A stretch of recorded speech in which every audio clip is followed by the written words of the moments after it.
Ensuite de ça, le giron moyen. Le giron idéal, en fait, qu'on pourrait écrire au moyen, là, est de 250 mm. Okay?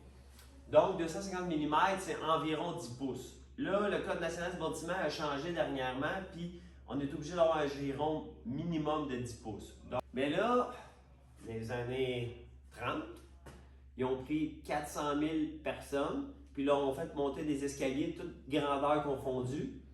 Puis, ils ont trouvé une règle du pas qu'ils appellent pour que ça soit confortable de monter des marches. Tu sais, des fois, si ta marche est trop profonde, puis ta contre-marche trop petite, ben là, tu descends, tu finis plus de descendre. Puis l'inverse est vrai aussi, si ta contre-marche est trop haute, puis ta marche est trop longue, c'est pas confortable. Donc, ils ont fait une règle, OK, qu'on appelle la règle du pas. Elle va comme suit. Une contre-marche plus un giron. Il faut que ça soit entre 430 et 460. Il faut que ça soit situé dans ces eaux-là. Ensuite de ça, tu as deux contre-marches plus un giron. C'est 610 à 635 mm.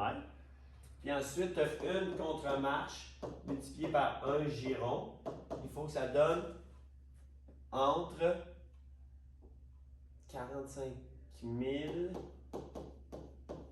et 48 500. Celle-là, je ne me souviens plus par cœur, je suis sûr.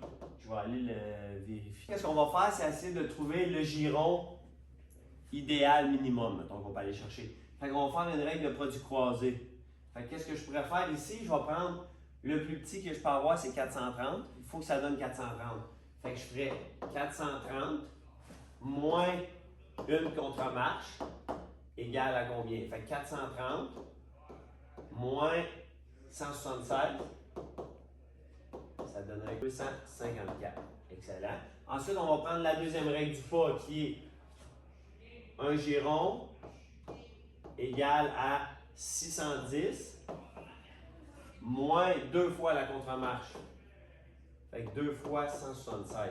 Fait que tu pourrais faire 610 moins 176 moins 176 qui donnerait 258. Et ensuite de ça, on aurait un giron égal à 45 000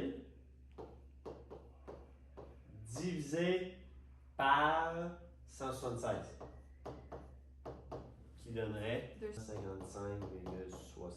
Fait que 256. Fait que si on veut être sûr que notre règle du pas fonctionne, ça prend minimum 2 sur 3 de respecter. Je vais écrire ici 2 sur 3. Fait que si on prend notre valeur médiane, celle du milieu qui est 256, bien là, on va avoir 256, 254 puis 258. Fait que la valeur du milieu, c'est 256. Donc, on pourrait avoir des girons à 256 mm.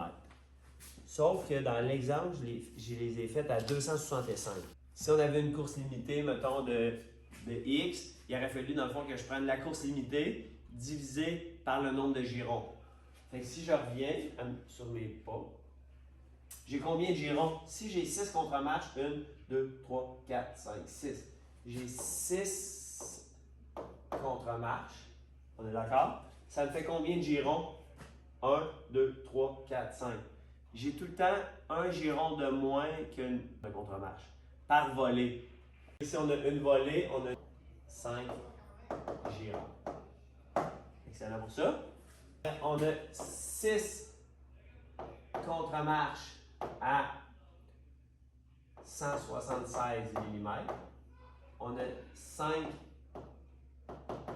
girons à 165 mm.